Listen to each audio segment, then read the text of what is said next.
So today it is October the 6th. We are here in Greenville, North Carolina, where we have come to the establishment of Mr. Shavonne and Miss Shavonne Brumsey, who own Riverside Recreation. And their setup here allows individuals to come down and utilize supboards, paddle boards, kayaks, jet skis, pretty much any type of fun that you're going to have on the river. And we have already signed our safety waivers, so we are about to paddle and have an interview. Let's get started. Okay, Miss Brumsey, can you tell us about yourself, your background, and your areas of expertise? Yes, I am from Greenville, North Carolina. I went to school at East Carolina University for dance education. I taught dance in the public school system for 10 years and resigned to open this business. Let's see, I have been operating this business for 4 months this month. We opened June 15th, and the idea for this business came from really just being out and about, walking, looking at the tar, seeing it really underutilized, and I just asked myself the question, what are you going to do about it? Like, what do you want to see here? And more or less solve my own problem. We're just being from this area and there not being a whole bunch of stuff to do outdoors, and not stuff to do in general outside of eating and drinking. And so I just got tired of all my friends saying there's nothing to do here, moving away, and asked myself, what are you going to do about it? And this is something that I wanted to see in this area. And I said, well, why not do it yourself? So that's how we got started. Okay. What made you decide to be an entrepreneur? You've already discussed how long you've been in business, so you kind of gave us some insight into why you decided it. Is there anything else you want to add to it? You were originally, you said, a dance teacher, a dance instructor. What made you make that transition? Or what, I guess, kind of gave you that confidence to make that transition, because you were educated in a particular field and then you decided you wanted to do something totally different. Well, my own unhappiness with the education system, and even though I'm a supporter of public education, there's just a lot of disappointments that I experienced myself as an educator. Frustrations with the system and the way that it's set up, and feeling like, okay, I'm not making the difference that I want to see, and it's not because of my own effort, like I'm not working hard enough, it's not because of the students, it's not, there's just problems in the system with the way that it's designed that made me feel like, okay, I can't be effective here because it's set up against me. I shouldn't have to work quite this hard to see little to no change. Absolutely. You can change the lives of students, but wanting to see a change in the system itself, that was frustrating me. So that kind of gave me a nudge to, okay, well, how could you make a difference, and what else could you do? I mean, there's not so many things you can do with a dance education degree other than teach dance. So, what did I learn from my time teaching? And how could I make a difference in the world around me with what I learned from education? Okay. I feel like that really prepared me for this. Okay. The organization aspect of it, the management aspect of that, managing a classroom, managing students, being a coach for different teams, using those same coaching skills for my own team, my own staff here at Riverside Recreation. I can definitely say that public education and teaching in public schools have prepared me to be an entrepreneur, specifically with what I'm doing, even though it's not dance. Gotcha. Yeah. Okay. What was, or I guess is, the most important factor in building your brand? How do you create awareness about yourself and your product? For me, it's having a strong identity, like knowing yourself and being unapologetic about what you're bringing to the table.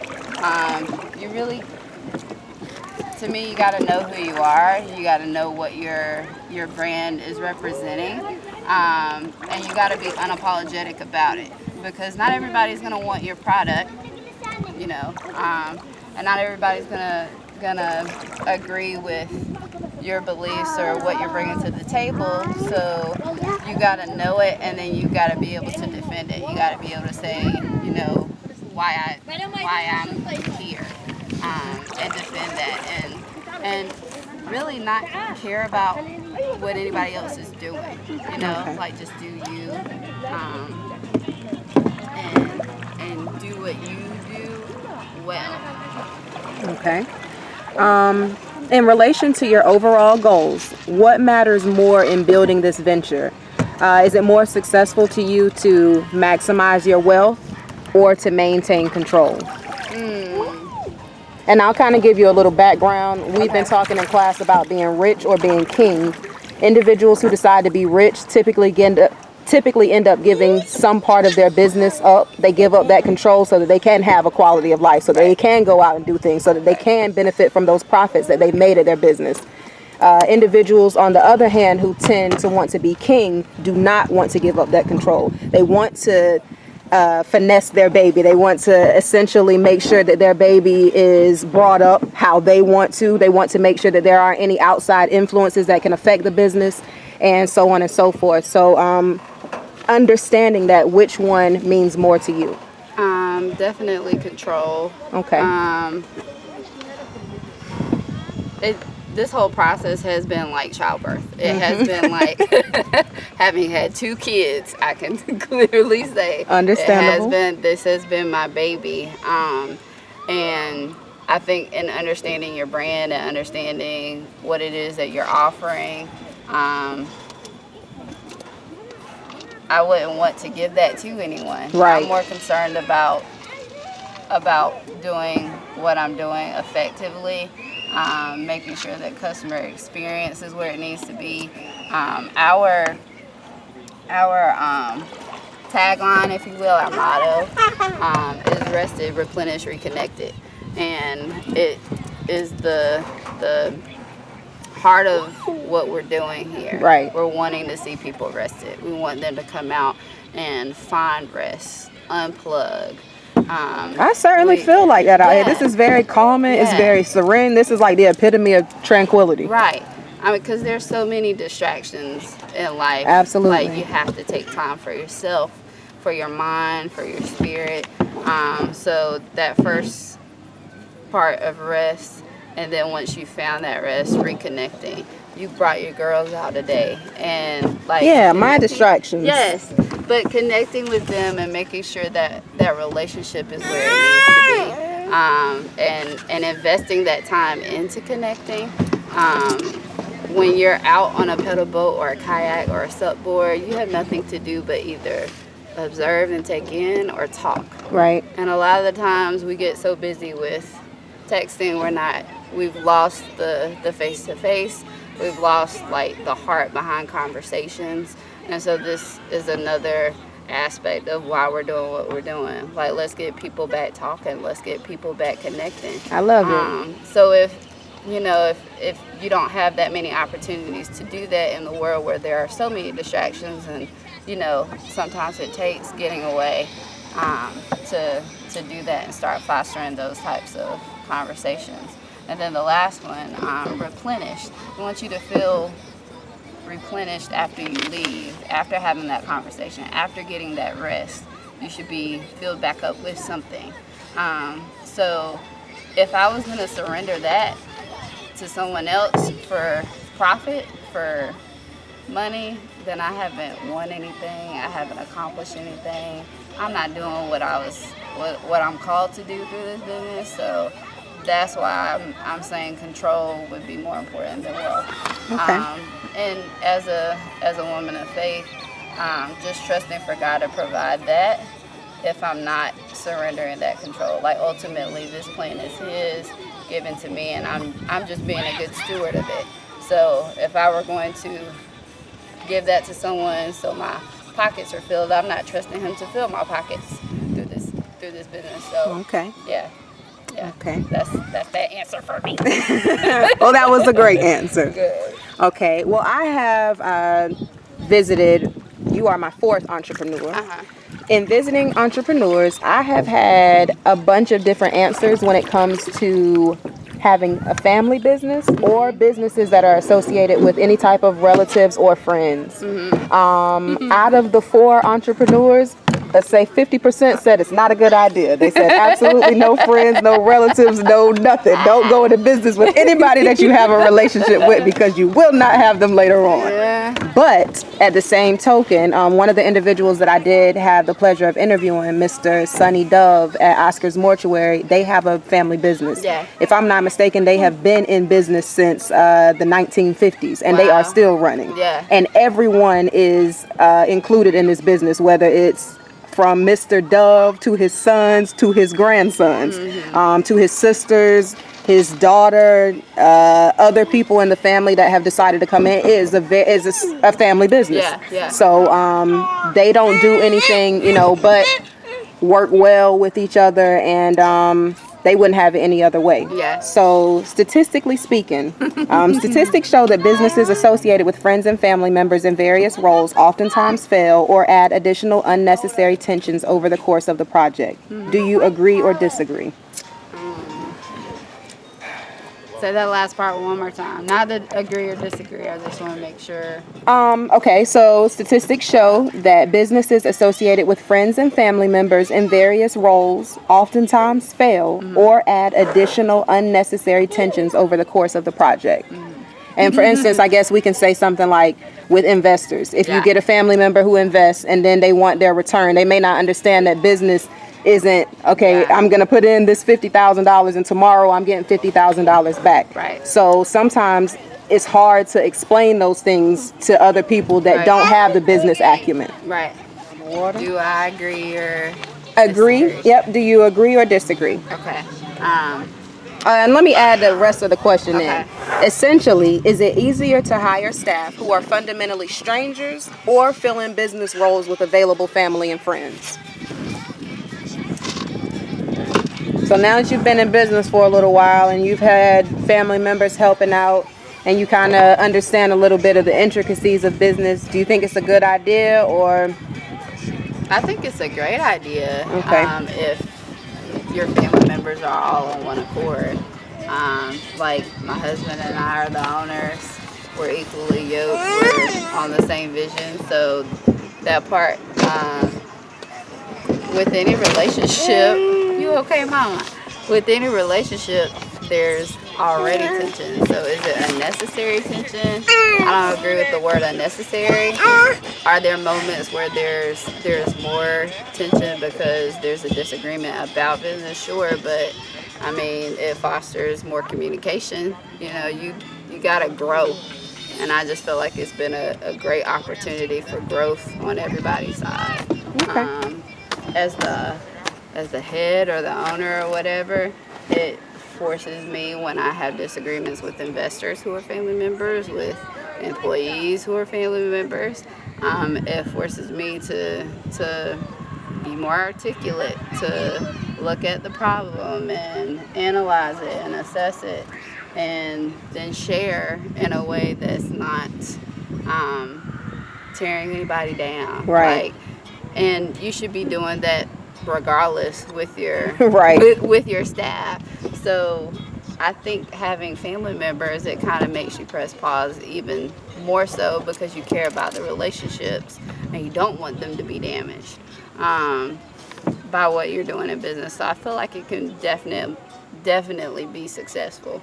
And definitely is worth doing if everybody's on one accord. I agree. If you're not on one accord, then no, by no means go into business with each other, because that is gonna add on, stress in different seasons of the business. But I have found nothing but positive things come out of this business, and I wouldn't do it differently if I had it to do it again.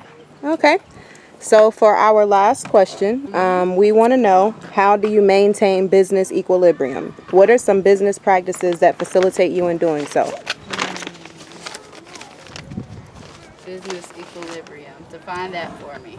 So we're on the same page. So in order for businesses to maintain some sort of equilibrium, like for instance our bodies, in order for us to maintain homeostatic balance in our bodies, every system in the body has to be working appropriately.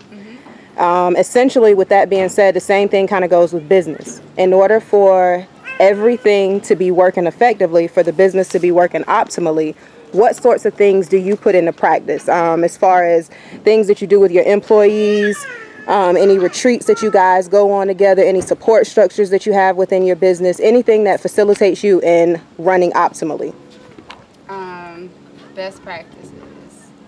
I would say I'm by no means an expert, and we're kind of building this as we, like building the plane as we fly it. Okay. Because I'm very much new with this. Right. So I guess the best practices that I've discovered so far are just practices that I've applied from just my own life. People are people first, employees second. So just acknowledging that in every meeting and every day, I try to greet my staff as people first, to check in with them to see how's your day going outside of what you're going to be doing here. How's life? You know, what are you dealing with? What are you walking into work with today? Can I pray with you? Can I pray for you? I try to be diligent about opening each work day with prayer, with talk, just so that they know that you're a person first, and I honor that, respect that. I want to make sure that you're okay, because if you're not, then you can't serve others. And I think that helps, you know, just when people feel like they're appreciated, then they can serve others better, and they can do their job more effectively. That's just something, because as someone else's employee, I always felt that way. So being a boss now, I hate that term because I don't feel like one. I just always want my team to know that it's a team. You know, it's not a head and then people under me. We're doing this together, and I'm just honored that you're doing it with me, that you believe in the vision enough to say, okay, I'm going to partner with you. So I guess my best practices would just be honoring that people are people first and employees second, and just make sure that you see people, and that you're honoring them and caring about them, investing in them, and just being transparent. You know, if you're having an off day or you're struggling with something, just because you're the boss don't mean you know it all. So, you know, just being transparent about where I am in the process and letting them know, like, hey, this is where I am, this is what I'm struggling with, this is where I need support, encouragement, and just, you know, really pushing the team mentality, because I can't provide this myself. I can't do it as an individual. I need a team. And so my foremost goal as boss is to serve those who are helping me. So if I can't serve them, then I can't offer any of this to anybody. So that would be my best practice, I guess. Okay. Are there any other tidbits of information that you'd like to give to aspiring entrepreneurs or anyone wanting to step into this field or partner or be a founder or whatever their aspirations may be? Do it. Like, do it. Like, you can do it. Whatever your vision is, write it down, make it plain. And the word instructs us to do that so that others can pick it up and run with it. And, you know, so even if it's just one thought, write it down. And then expound on that and pray on that. And make sure it's something that you would want to present to others and want to stand behind. And when you feel like you have something ready to share, then people will read it and get behind it, and that's ultimately what's happened here. Like, this was legit just a thought one day, like one Sunday afternoon after church. Like, for real, that's all it was. Awesome. And you just have to act on it. So do it. All right. Well, we are here again with Riverside Recreation out here in Greenville, watching people enjoy the Tar River and many of the amenities that are afforded through their program here at Riverside Recreation. Come out, can you hit us with that motto again? Rested, replenished, reconnected. All right. You have it first.